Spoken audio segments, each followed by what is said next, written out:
साथियों नमस्कार। मैं श्याम सिंह लोधी राजपूत, लोधी एक्टिविस्ट। साथियों, जो हमारा इतिहास है, इतिहास हमारा बहुत स्ट्रॉन्ग था। हमारे महापुरुषों ने अपने लिए और देश के लिए, समाज के लिए बहुत मेहनत की। अगर मैं नाम गिनाना स्टार्ट करूं तो शायद महीनों गुजर जाएंगे, नाम ख़त्म नहीं होंगे। लेकिन अगर मुख्यतः हम देखें पास्ट में, तो 1842 की क्रांति हिंडोरिया राजघराने ने लड़ी।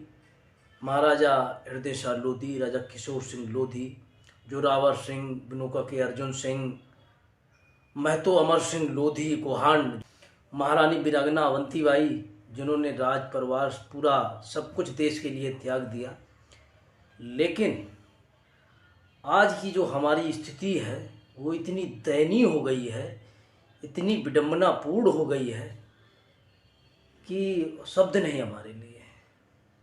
क्योंकि हमारे जो समाज के जो जनप्रतिनिधि हैं, वो जनप्रतिनिधि एक बार जब वो बन जाते हैं तो वो समाज को भूल जाते हैं, और 5 साल बाद उनको जब वोट लेने की बारी आती है तभी समाज याद आता है।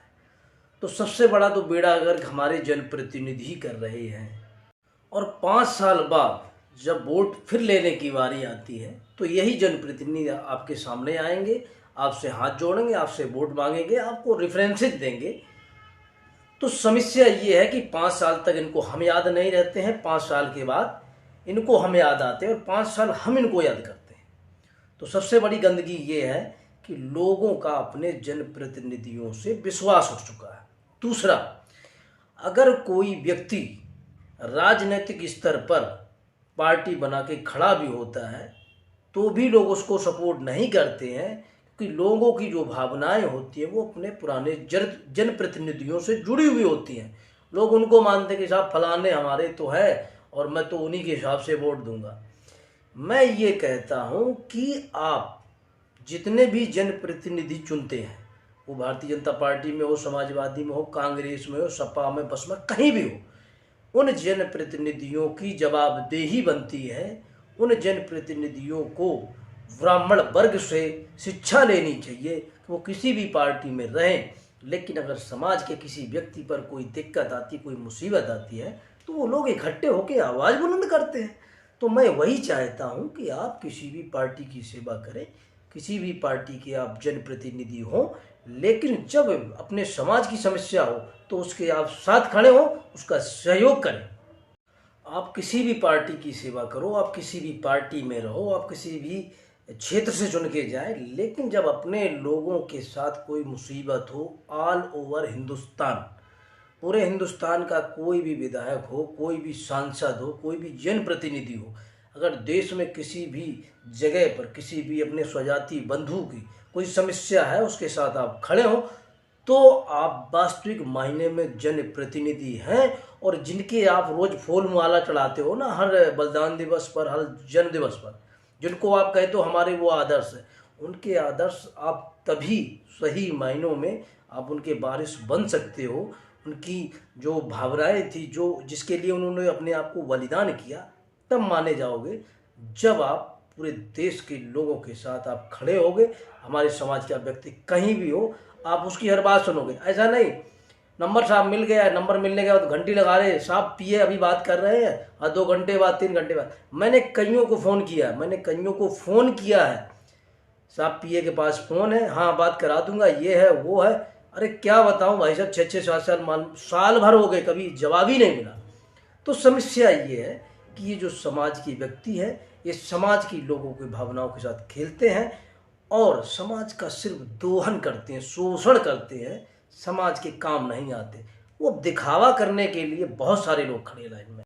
हमारे महापुरुषों का सच्चे मायनों में तभी हम हकदार होंगे उनकी राजनीति के, उनके इतिहास के पैरोकार तभी बनने के योग्य होंगे जब हम उनके आदर्शों पर चलें, उनके पद चिन्हों पर चलें और अपने लोगों की भलाई करें। अभी 31 दिसंबर को बलिदान दिवस, महतो अमर सिंह लोधी गोहंड के जमींदार, उनका बलिदान दिवस आ रहा है। बहुत से लोग आपस में इतनी वैमनस्यता होगी कि एक दूसरे के प्रोग्राम में शामिल नहीं होंगे। मैं चाहता हूं कि आप सब अपने अपने जगह पर जहां पे जो है वो अपना वहां पे मनाएं, इतनी महासभाएं बन गई हैं, इतनी महासभाएं बन गई हैं, जैसे कि बारिश में कुकुरमुत्ते जमते हैं, इतनी तो महासभाएं बन गई, इतने संगठन बन गए हैं। लेकिन जब किसी के साथ कोई समस्या खड़ी होती है, किसी बहन बेटी के साथ बलात्कार होता है, किसी की हत्या हो जाती है, एक भी संगठन नज़र नहीं आता है, चाहे वो नेशनल लेवल का हो चाहे इंटरनेशनल लेवल का हो। सारे के सारे, कोई भाजपा का गुलाम है, कोई सपा का, कोई कांग्रेस का। हाँ, एक दो लीडर हैं जो वास्तविक विरासत को संभालने के योग्य हैं, जिन्होंने वास्तविक एक फर्ज अदा किया है कि वो लोधी राजपूत हैं। उन्होंने अपने आप को साबित किया है कि वो लोधी राजपूत है, वो क्षत्रिय कहलाने के योग्य हैं। बाद बाकी 80% तो मेरी नज़र से नहीं, आप फील्ड में जाइए। मैं फिर अपने समाज के बंधुओं से विनम्र निवेदन करता हूं कि आपसी मतभेद, आपसी झगड़े जो भी है, आप उनको किनारे कर दें और एकता संगठित होकर के अपने लोगों की मदद करें, अपने लोगों के साथ खड़े हों।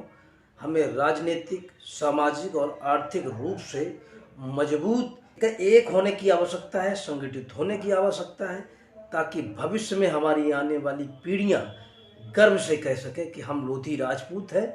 ऐसे कर्म करके हम ना जाएं ताकि आने वाली पीढ़ियां अपनी अपनी जाति के लिए संघर्ष करें, उनको अपने वजूद के लिए संघर्ष करना पड़े। हमें ऐसा प्लेटफॉर्म बनाना होगा ताकि आने वाली पीढ़ियां हमको याद करें। हमको का मतलब है हम सभी को। तो मैं फिर वही कह रहा हूँ, हमें सब लोगों को आपसी मतभेद बुलाकर एक दूसरे की जो टांग खींच रहे हैं, चाहे वो संगठनात्मक तरीके से हो, चाहे अब तो सोशल मीडिया पे लोग कब किसको क्या बोल दे, किसके मुंह से क्या निकल जाए, कोई मालूम ही नहीं है। तो मैं फिर कहता हूँ कि जब तक हम लोग आपसी मतभेद बुलाकर एक दूसरे के साथ नहीं खड़े होंगे, हमारी एकता नहीं होगी, हमें कोई लोधी राजपूत नहीं मानेगा। बस जो लोगों की भ्रम है, जो लोग ये गलतियाँ करते हैं, उन गलतियों से नुकसान होता है। तो फिर आप हमारे पेज पे देख रहे हैं, पेज को फॉलो करें,